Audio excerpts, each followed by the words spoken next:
గోవింద గోవింద. ఈరోజు శనివారం అండి. శనివారం ఎవరైనా పప్పులే వండుకుంటాం కదా.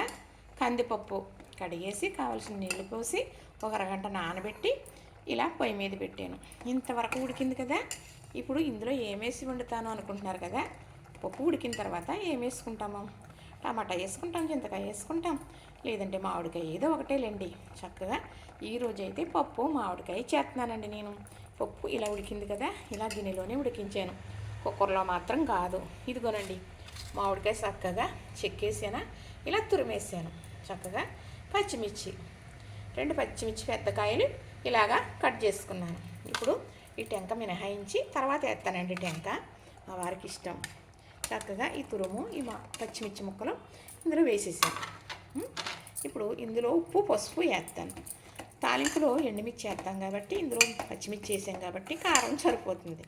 పిల్లలకైనా పెద్దలకైనా ఎవరికైనా చక్కగా ఇలా గుజ్జుగా వండుకుంటే ఇది ఒక రకంగా ఉంటుందండి. ఉడికేటప్పుడు ఒక్క చెంచా కాస్త నెయ్యి వేస్తానండి.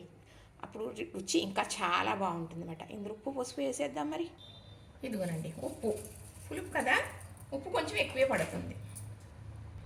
ఇదిగోనండి పసుపు, నేను పసుపు కొంచెం ఎక్కువే వేస్తానండి. కడుపులో నుసుపురుగు పుచ్చదు. పసుపు వల్ల కడుపులో వచ్చే గంతులు, అలాగే చీమ పట్టడం అని, నుసుపురుగు అని ఉంటుంది. అవి రాకుండా ఉండాలి అంటే పసుపు ప్రతి కూరలోని కూడా నెంబర్ 1 పసుపు వాడుకోవాలి. ఇందులో కొంచెం నీళ్ళు వేస్తానండి. ఉడికిన తర్వాత ఎలా ఉండాలి అంటే కొంచెం నీళ్ళు వేస్తే ఆ నీళ్ళు ఎగురుతాయి. ఇప్పుడు ఇక్కడ సన్ని నీళ్ళు పోతున్నాను కదా, మూత పెట్టేస్తాను.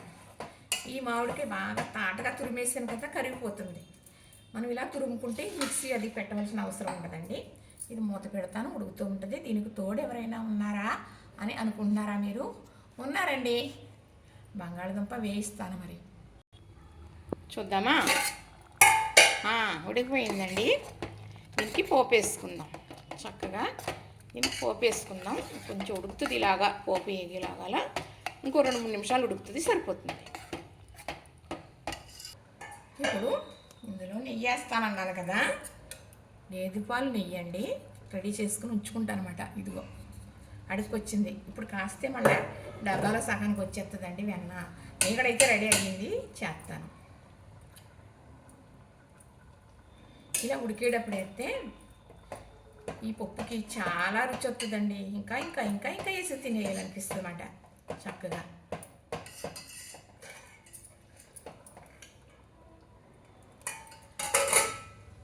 ఇప్పుడు పాన్ పెట్టుకున్నానండి.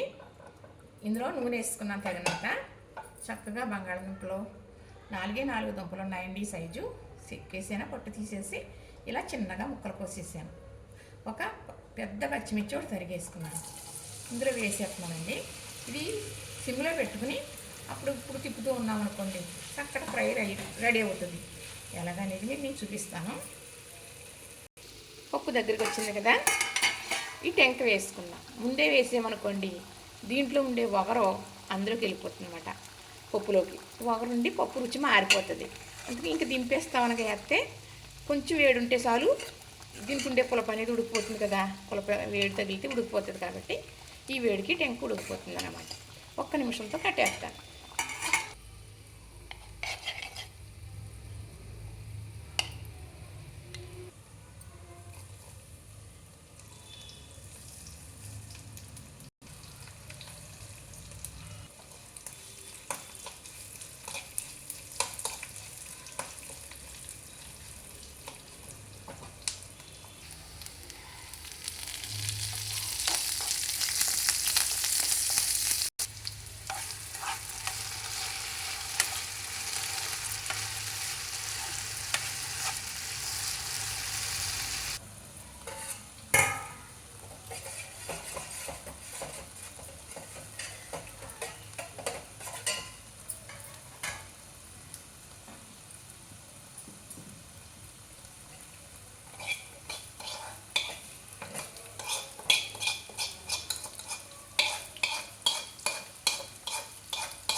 ఇవిగోనండి చక్కగా పప్పుకు నంజు ఫ్రై చక్కగా అయిపోయిందండి. ఆయిల్ ఎక్కువ వేయని అవసరం లేదు కదండి. ఇలాంటి పానల్లో ఎత్తి మరీ వేయనక్కర్లేదు. చూసారు కదా ఆయిల్ అనేది ఉందా లేదు, చక్కగా వేగిపోయింది. మరి వెల్లుల్లిపాయలు కొంచెం వేసానండి వలిసి, అది మిస్ అయ్యాను మీకు చెప్పలేదు. కొంచెం వెల్లుల్లిపాయ కూడా వేసుకుంటే మంచి స్మెల్ బాగుంటుందండి. వేసిన కారం మసాలా కారం, ఇదిగోనండి పప్పు మామిడికాయ 2 కూరలు రెడీ అయిపోయినాయి. చూసారా నచ్చిందా? మరి ఇలా చేసుకుంటారా? మరి చూసిన వారు లైక్ ఎందుకు చేయటం లేదు? లైక్ చేయాలి కదండి. లైక్ చేస్తే ఎదరికెళ్ళే అవకాశం ఉంటుంది. లైక్ చేయటం నేను ఎదరికెళ్ళిన వెళ్ళకపోయినా 10 మందికి ఈ విషయం తెలుస్తుంది కదండి. పూర్వం వంటలేనండి, ఇప్పుడు నేను చేయడం రకరకాల అన్ని ఐటెంలు ఉండవు, నేను చేయలేను. కానీ ఉన్న ఐటెంతో పూర్వం ఎలా చేసేవారో అలా చేయమంటే చక్కగా చేసి చూపిస్తానండి. ఇవి పూర్వందే చూసారు కదా, నచ్చింది కదా. ఇది పప్పు మామిడికాయ చూసారా, చక్కగా ఇలా ఉండాలి. గుజ్జిగా ఇలా ఉంటే పిల్లలకి పెద్దలకి కూడా తింటే కొంచెం ఒంటికి పడుతుంది. బాగా లిటిబిట్లాగా వండేస్తారు చాలామంది. కాదు, ఇలా పొయ్యి మీద మాత్రమే ఉడికించాను. స్టవ్ మీద కట్టెల పొయ్యి మీద ఎలా ఉండేవారు పూర్వం అలాగా, కుక్కర్ పెట్టలేదు. చక్కగా సన్నగా కరిగేసాం కాబట్టి మామిడికాయ అసలు వేసినట్టే కనిపించట్లేదు. చూసారు కదా, అలా కరిగేసుకుని వేసేసుకోవాలి. చూసారు కదా, నచ్చింది కదా. ఇంతేనండి. లైక్ చేయండి, షేర్ చేయండి, సబ్స్క్రైబ్ చేయండి. చూసిన వారు తప్పనిసరిగా లైక్ చేయండి, కామెంట్ కూడా పెట్టండి, తెలుస్తుంది కదా. చక్కగా ఈరోజు పప్పుకుని కాంబినేషన్ మరి బంగాళదుంప ఫ్రై రెడీ అయిపోయిందండి. చూసారు కదా, నచ్చింది కదా. ఇంతేనండి. లైక్ చేయండి, షేర్ చేయండి, సబ్స్క్రైబ్ కూడా చేసేయండి.